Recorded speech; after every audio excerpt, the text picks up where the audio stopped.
Okay, Baruchim Abim, welcome. We're ready to start our continuation of Pirkei Avos with Perik Hey. We are in Mishnah Vav, and we begin with Kol Yisrael Yesh Lahem Chelik L'Olam Haba. All of Israel has a share in the world to come. Shenemar, as it says in the pasuk in Yeshaya, Va'amech Kulam Tzadikim, your entire nation is righteous. L'Olam Yirshu Oretz, they shall forever inherit the land. Neitzar Matai, they are the branch of my planting. Ma'aseh Yodai, the work of my hand, says Hashem, Lehispa'er, to bring glory. It's not only to bring glory to Hashem, but to the Jewish people and to the world at large. That HaKadosh Baruch Hu made the Jews the ambassadors of Kiddush Hashem.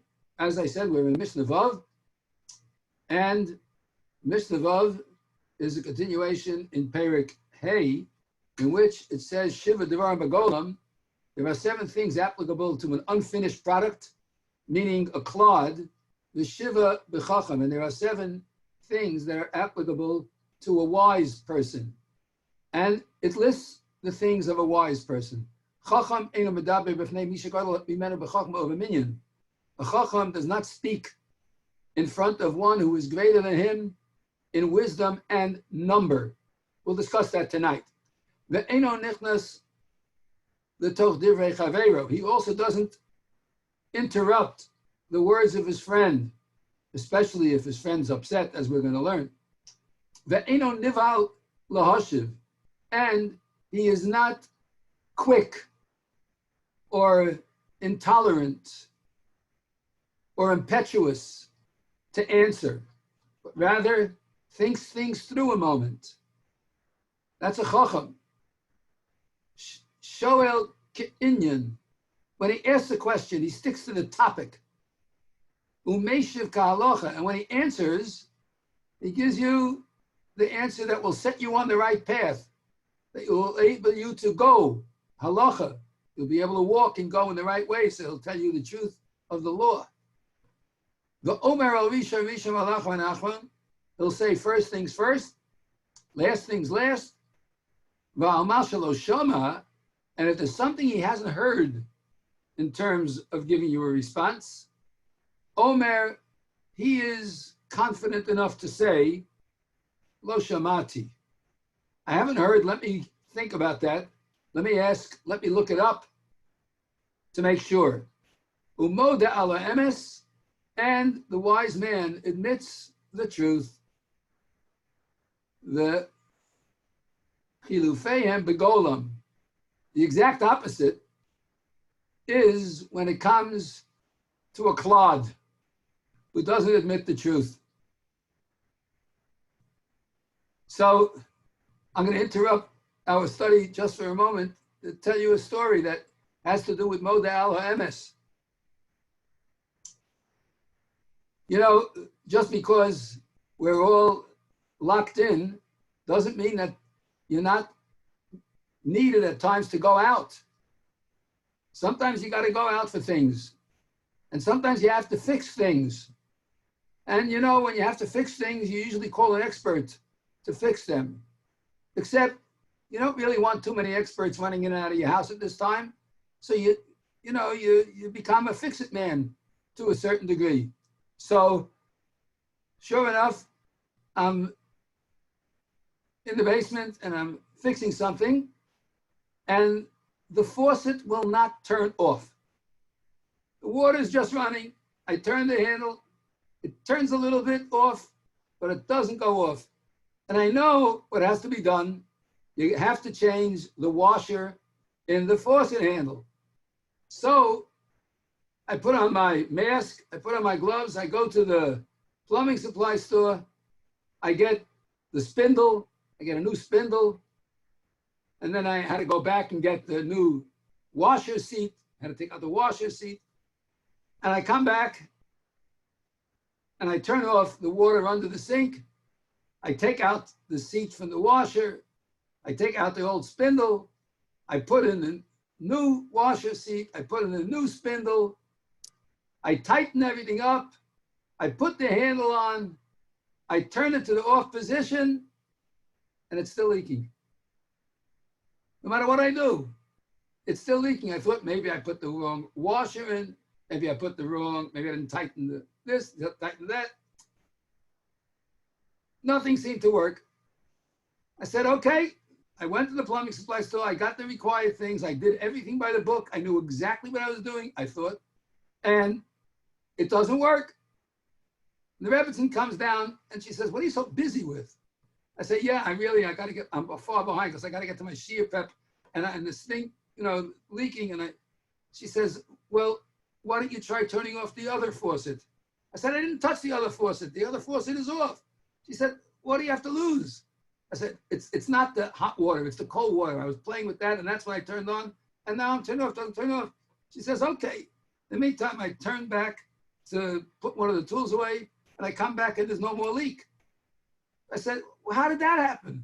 She says, I turned the other faucet off. You have to be modal ha'emes. You have to think to yourself, I'm not a plumber. I could give a shiur maybe, sometimes, hopefully good.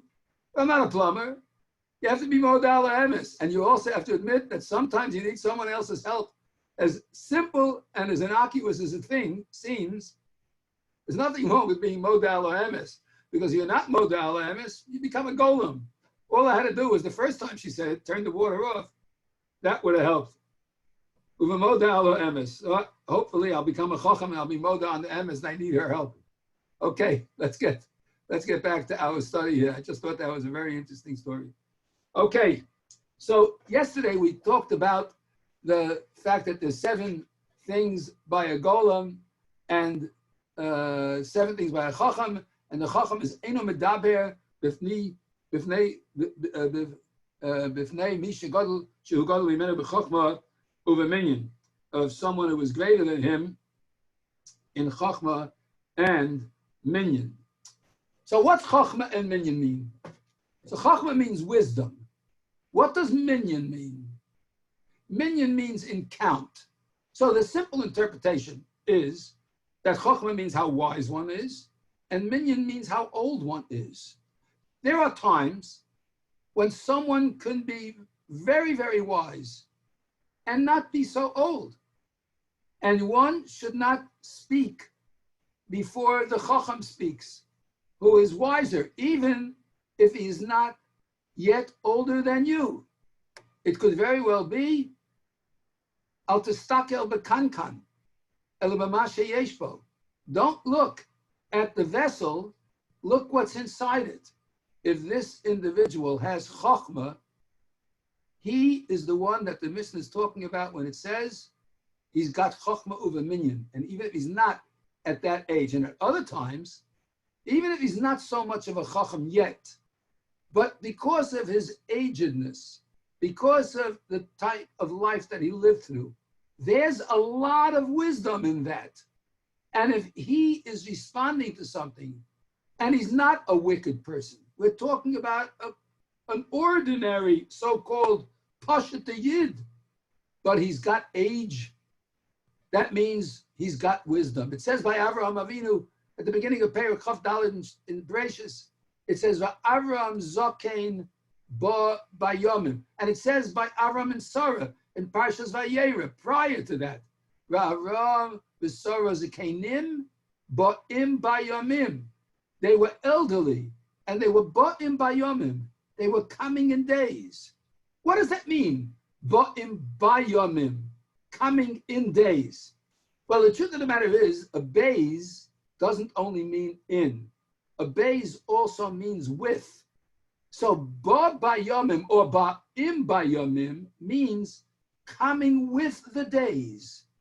As one gets older and one realizes historical events, personal events in their lives, birthdays go by. You know, when we're 20, 15, 30, 50, we keep counting up the birthdays. But if we're the same at 50 as we are at 20, we were not ba'im bayomim. We were not coming with the days.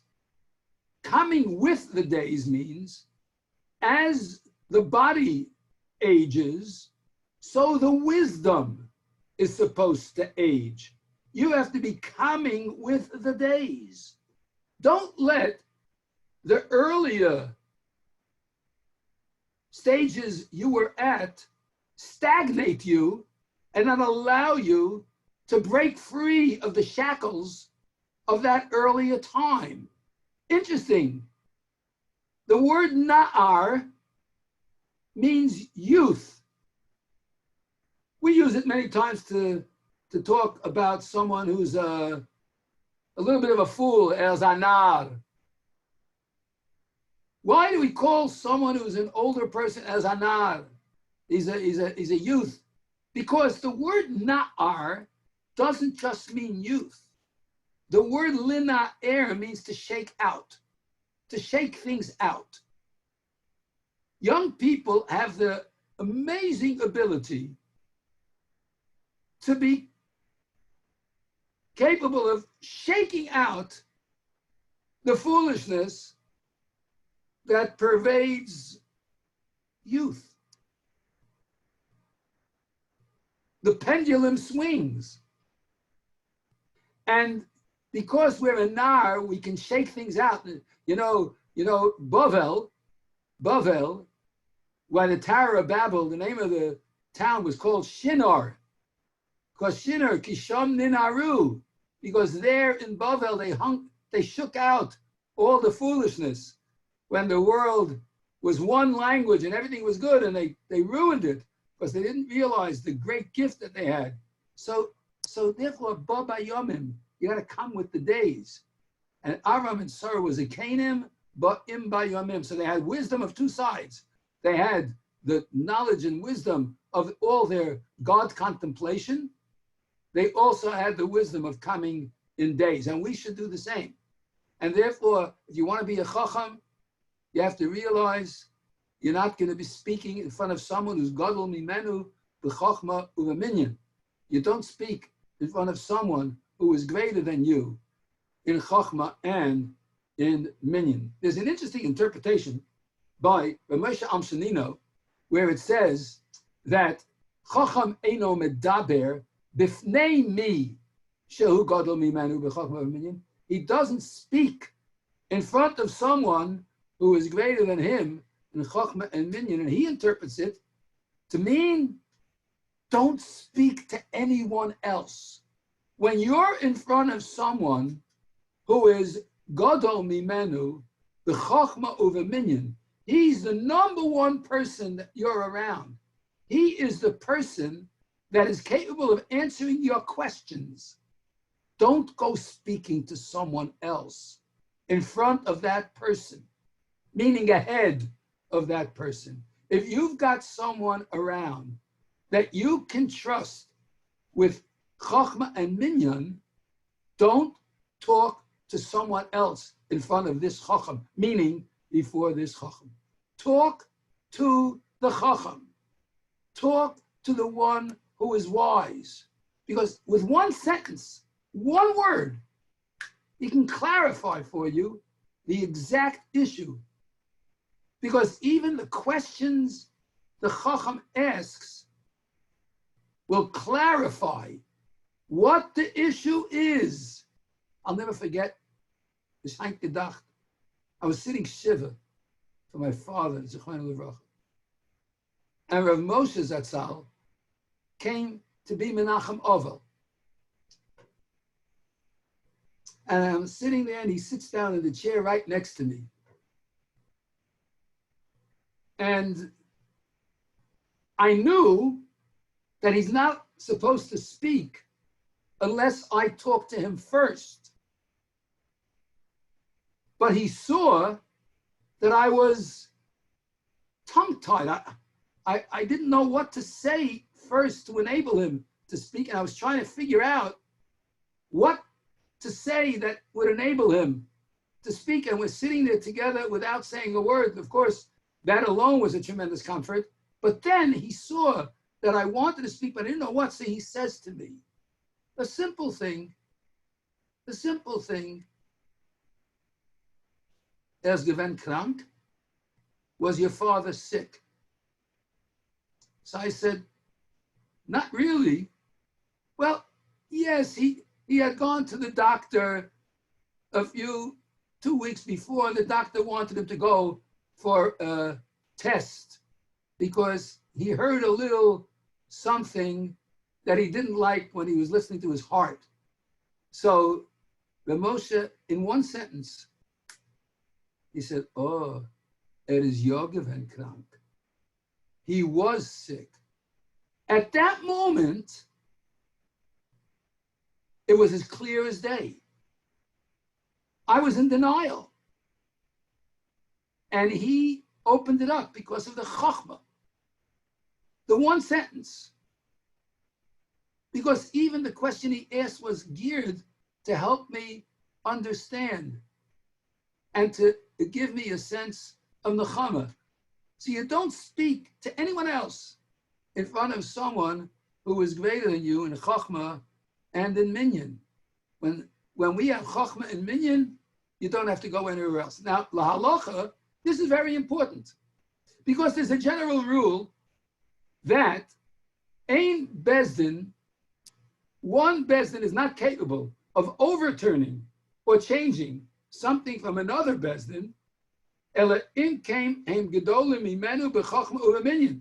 The only way one bezdin can change or resolve a different approach when one bezdin is already decided is only if they're greater than the previous bezdin in chachma and in minyan, which is why so many machlokas can be avoided if people would only hold true to that idea. Kvar hora chacham, the chacham already taught the halacha. The bezdin came out with a psak. You shouldn't change it because it's going to cause machlokes. And you can't change things because you got to be greater than them in chachma and minyan.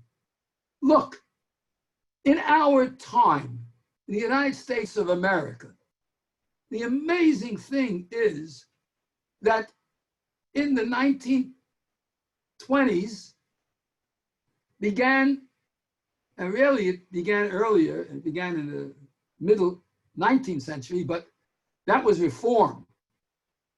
Reform was beyond the pale of acceptance for the basic Jewish community. It was only an appealing in some way to those who had desired to become so totally Americanized that they ultimately give up on their very connection or attachment to Yiddishkeit. But there was a rabbi who wanted to save, he wanted to conserve Judaism. And so he came up with a pshara. He came up with a compromise. We'll compromise on some things, but we'll try to keep the essence. We're going to conserve Judaism because these reformers, they're ruining it. They have treif food, pork at their Chag HaSmicha. Don't laugh. You take a look. The document has it. I have a book here with some of those documents. If maybe tomorrow if I find it, I know it's around here somewhere. But there's a document in the first graduating class of the Reform Seminary on the menu. On the menu was pure out and out tray for food. They threw out everything. Nothing. They didn't just throw out small things. They threw out Torah Misinai. So the conservatives are going to come along and they're going to conserve it. And one of the leading rabbis of that time, who held himself a Talmud Chacham, was going to write a tshuva that proves two things. One, you can sit mixed, and two, you can drive the automobile on Shabbos if you're going to shul. So he wanted to compromise in these things, and the Chafetz Chaim, who was alive at the time, responded, not to him, but to the mess that was being made through this compromise situation. And he gave the following mashal. And you have to remember that they were saying, we're the new Bezdin. We are the ones who make the decision because we have a whole bunch of rabbis. So all these rabbis have decided this is the right thing. But of course, these rabbis were small fry in comparison to the great ones who were greater than them in Chachma and in Minyan. And so they were going to put forth these compromises, and the Chafetz Chaim gave the following mashal. I've said this mashal once before in our Pirkei Avos class. If you remember it, fine. If not, here it is. The Chafetz Chaim said the following mashal. There was this king in this small kingdom who had a trusted, loyal servant. And he gave the trusted, loyal servant the mission. He said to him, listen, I'm sending you to this and this town. It's a resort town. I'm sending you there. You can take your whole family with you. All expenses paid for the hotel, for the transportation. All restaurants and food is covered. All entertainment is paid for. And I'm even giving you an extra $10,000 to spend on whatever you like. Gifts, clothing, jewelry, games, whatever. Go and enjoy yourself. I only want you to do me one favor.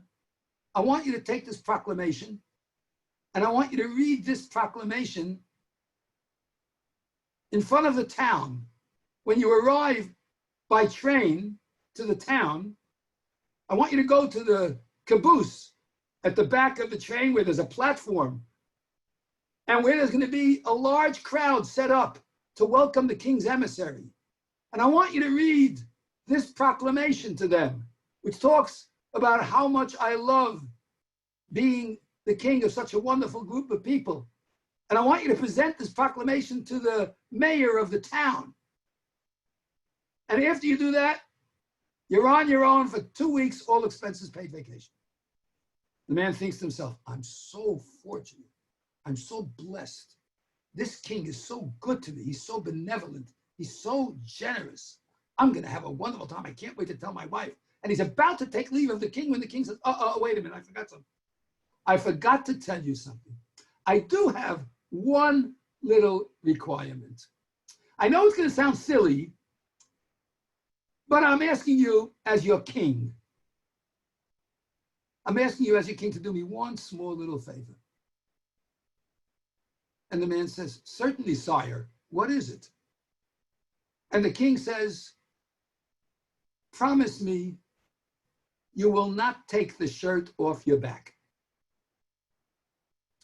So the man thinks to himself, well, the king is really lost at this time. Well, what kind of eccentric thing to ask of me is that? But if that's what he wants, he's giving me all his money, he's paying all my expenses, I'm going to have a great time. So I won't take the shirt off my back. Okay, I won't sit on the beach I have to sit there with a shirt on. What can I do? Okay. Yes, sire, you have my word. Okay, thank you. Off he goes.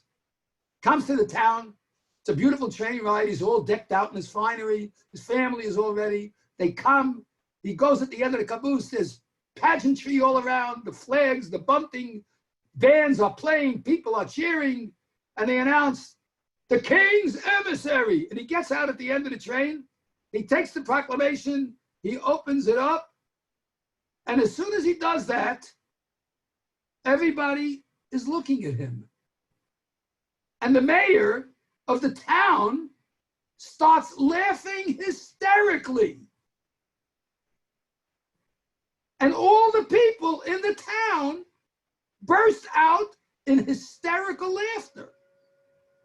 And the mayor of the town is standing there with his hand pointing to his back, going like this, and he's saying, ha, ha, ha, look at, oh my goodness, in all my life. And thousands of people are all pointing to their backs, and they're going, oh, look at that. I never in my life saw such a thing. It's unbelievable. I never saw a hump like that on anyone's back. It's hilarious. What a hump. Whoa. That's Guinness World Record style. Really? Oh, that's a riot. It's hysterical. I can't believe it. And they're all cracking up and laughing and laughing and laughing. And the emissary's bewildered. He's bewildered. And he says to the mayor, what are you talking about? I don't have a hump on my back. The mayor says, of course you do. Everybody sees it. Look at them. They're all laughing. Everybody sees you have a hump on your back. Everybody's cracking up because you have a hump on your back. The man says, absolutely not. I do not have a hump on my back. The mayor says, look, you can say what you want, but we all know you got a hump on your back. Why don't you just read the proclamation? And he says, okay. He thinks these people are really, they've been drinking something. I don't know. He starts reading the proclamation. Every few words, they're all laughing. They're interrupting. They're going like this. He can't get through the proclamation. So the man says, listen, Mayor, you're absolutely off the charts on this. I do not have a hump on my back. So the mayor says, oh yeah? Prove it. So the man says, how can I prove it? So the mayor says, take your shirt off. Let's see. So he says, sure. Wait a minute. No, I can't do that. Sorry. I can't. He says, you see, you really have it. Because if you didn't have it, you would take the shirt off your back. It must be that you have it. So the man says, oh, these people are really, forget it. Let me read the proclamation. Let them say what they want. I'm going to have a good time in this place. I'm going to do what my king said. I'll read the proclamation and we're going to go on. He reads the proclamation.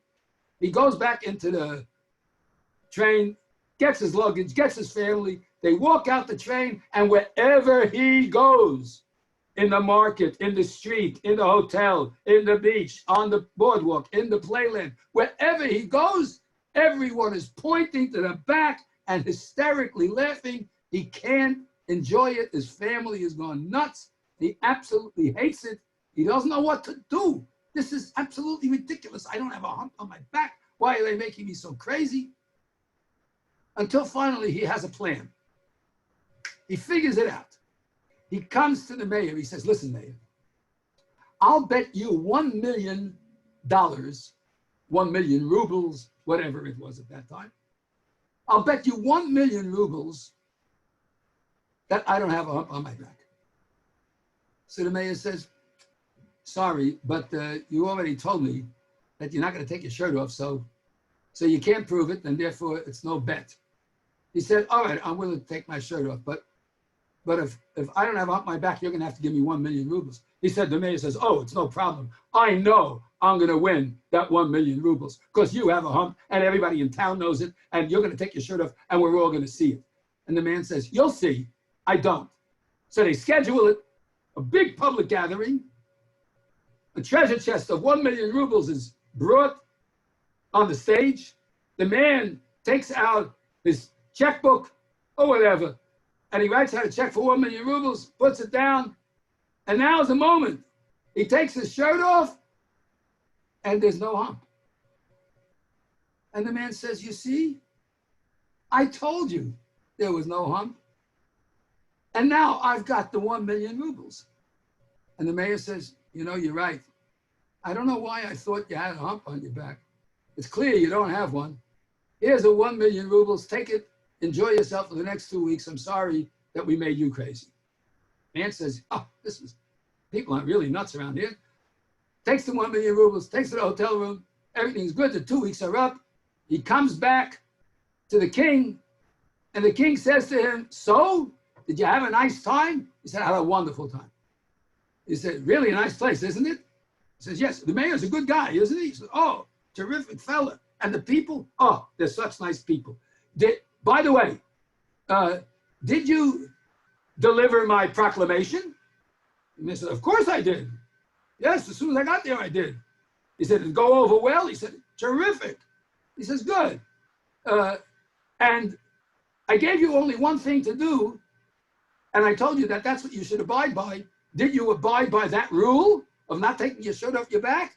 So the man says, well, let me explain. I want to explain to you what happened. And he goes through the whole story, and he tells what happened. He says, but king, don't be upset. I want you to know that I brought back 1 million rubles for you as a gift. Look at that. I'm sorry I didn't keep that shirt off policy, but I brought you back 1 million rubles. Here they are. Look at this. And the king looks at him and he's getting red in the face. And he flies into a rage. And he says to the emissary, "You fool! You utter fool! I bet 100 million rubles that they couldn't get you to take your shirt off your back."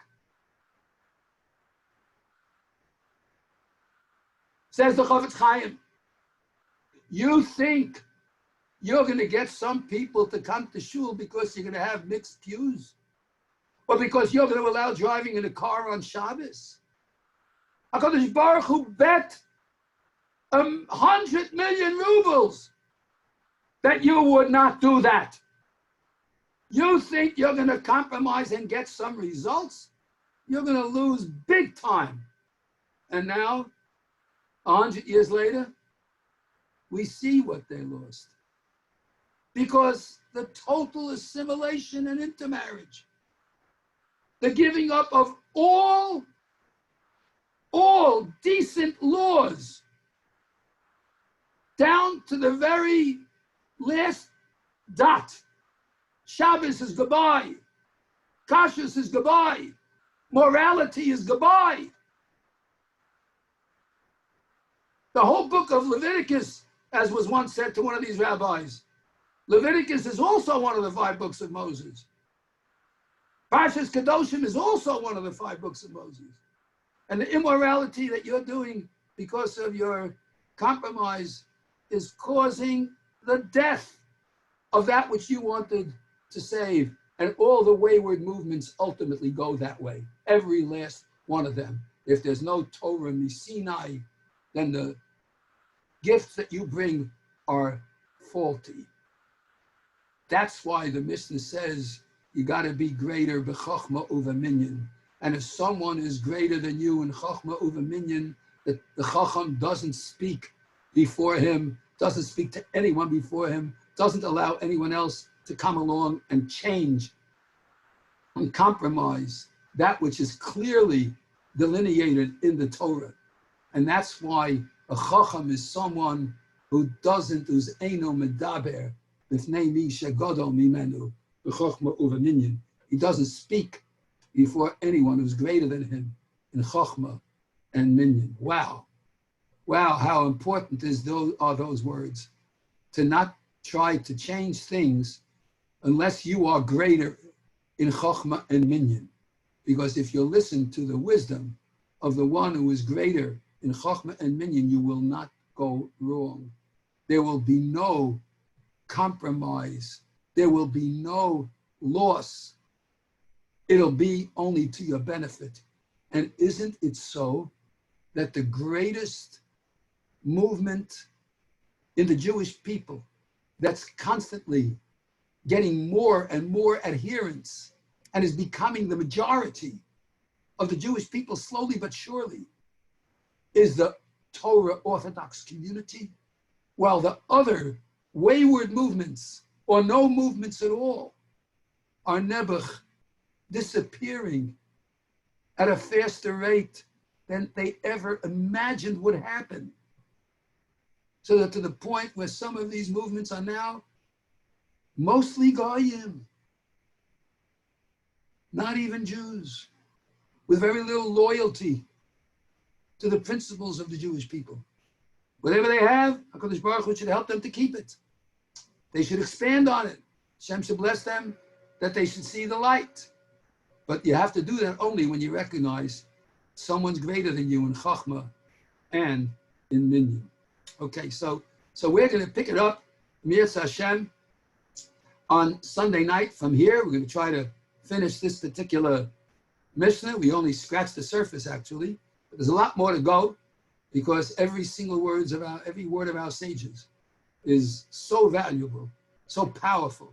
It has so many ideas inherent in the very language and syntax, in the very placement of concepts that we can grow both in wisdom, in years. We can become a chacham from listening and imbibing from the sweet waters of their teachings. And Yitzhak Hashem, we will continue from here on Sunday night. I want to wish those who are going off the Zoom now, you can stay for the next part of the Shiur, which is Mishnayos and Halacha. But if you're signing off, I want to wish you all a wonderful Shabbos. Hashem should bless us that we should see a cessation of this terrible Magefa that is holding us back from coming to the Makom Kadosh that we know as our Shul. And I once again urge everyone, if you can, to support the Shul, even in this terrible time. We're in the need of your continued emotional, spiritual, and physical and monetary support. So it's a mitzvah, and you're going to see that it will bring about that when we return, everything will be mamish wonderful. So please don't forget us and try to keep that in mind. Have a wonderful, wonderful Shabbos, and we are now going to the Shiur in Mishnayos. We'll sign off here and record.